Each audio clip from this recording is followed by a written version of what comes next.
parler de l'inconséquence. Qu'est-ce que c'est que l'inconséquence? C'est lorsque une personne ou un groupe ne prend pas conscience des conséquences de ses actes ou de ses propos.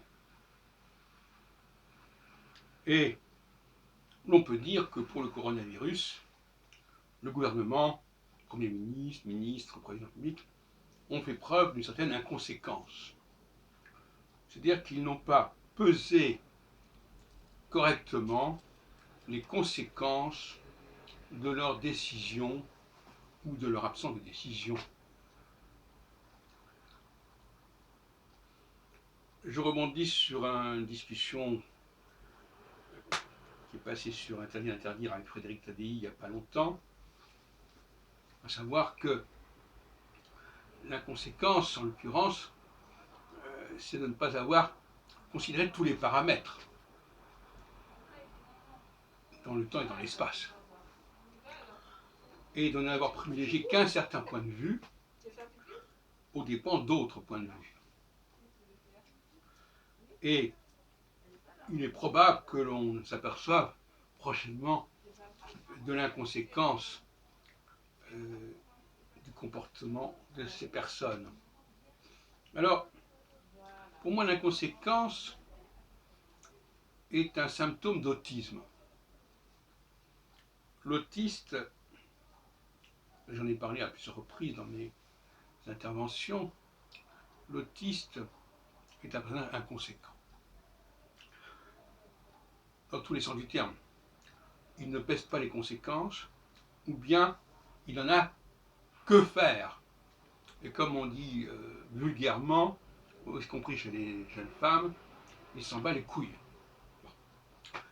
Alors, comment on est arrivé à être inconséquent, c'est ça qui est intéressant.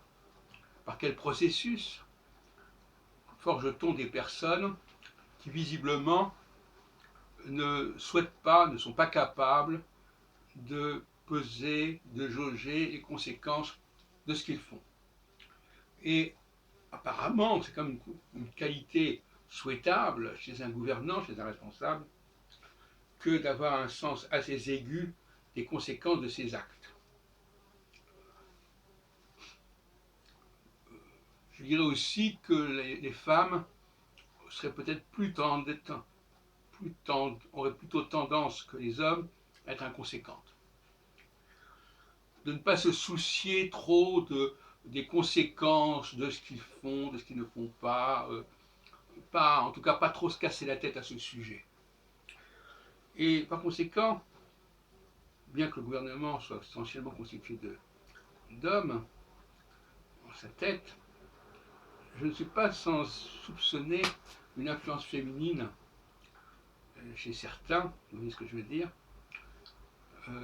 parce que il est inimaginable que des gens conséquents aient pris des mesures comme celles qui ont été prises, aux conséquences si catastrophiques. Alors, comme je reviens sur la vidéo de Interdit d'interdire, il semble bien que les conséquences dues au confinement se révèlent beaucoup plus graves que les avantages qu'on a pu en tirer en termes d'épargner quelques décès. Alors vous me direz, ah oui, mais attention, les décès, c'est très important. Mais comme dirait, oui, mais c'est une question de point de vue. D'autant plus que les catastrophes, les faillites de toutes sortes peuvent aussi générer des décès, des traumatismes même. Et là, il semble qu'il y a vraiment une valeur santé, une valeur mort, qui est pesée lourdement sur les décisions qui ont été faites. Alors, vous me direz, mais et les autres pays? Eh oui, mais les autres pays, c'est les autres pays. Et d'autre part, comme nous n'étions pas aussi bien préparés pour d'autres raisons que d'autres pays, il fallait prendre d'autres mesures. Alors, je terminerai là-dessus en disant, je viens d'observer qu'en ce jour, en ce samedi 30 mai 2020, les parcs jardins de Paris ont rouvert. désagréable chose. Mais je voudrais aussi signaler que quand on supprime les lieux de rencontre traditionnels que sont les cafés, par exemple, ou les parcs, eh bien les gens, ils occupent la rue, tout simplement. Et à moins d'interdire la rue, tout ça n'a pas beaucoup d'effet. Autrement dit, moi je suis bien placé pour le savoir, parce qu'au rue de la Providence, il y a des gens qui se réunissent pour discuter dans la rue, que ce soit par terre, et puis ils discutent jusqu'à des heures pas possibles. Donc, les gens n'ont pas compris, les dirigeants n'ont pas compris que la rue restait de toute façon le lieu de la rencontre, si les autres lieux étaient supprimés. Il y a des tas de réunions qui ont eu lieu dans la rue. Je ne donnerai pas de détails à ce sujet. Et donc finalement, bon.